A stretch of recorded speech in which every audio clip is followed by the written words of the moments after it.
Can you tell us about the work of the Competition Commission? The Competition Commission is a public body which carries out investigations into particular mergers and markets in the UK, as well as other matters related to what they call the regulated industries, such as water and energy and the communications sector.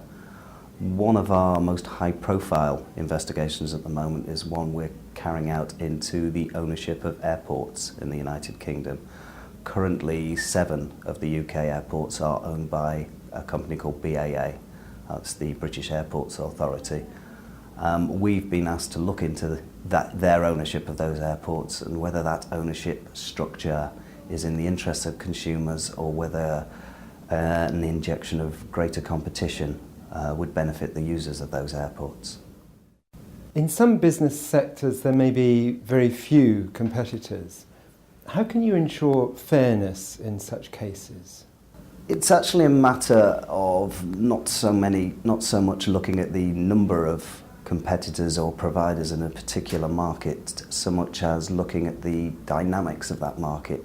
It's equally possible for what you could describe as a concentrated market, one with, say, just 3 or 4 major suppliers or providers, to be very competitive, but equally so you can have a market with the same level of concentration, the same number of players, which is relatively static. There's very little competition going on between the players.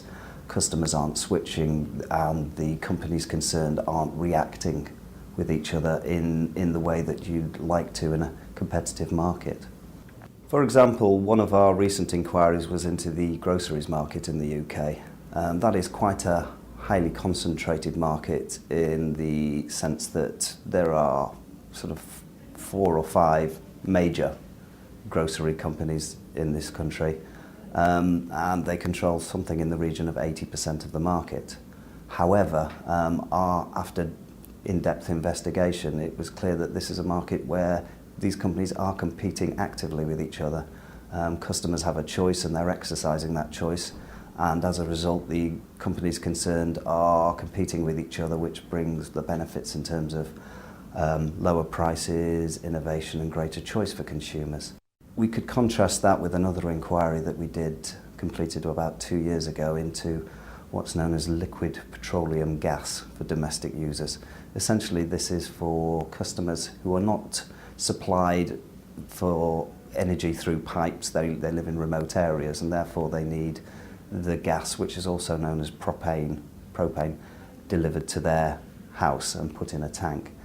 Again, this is a market with only 4 major players in it, concentrated in the same way in nominal terms like the groceries industry, but we found a far more static market. We found that customers were not switching between the companies were not competing with each other, and consequently we're finding higher prices, less innovation and less choice.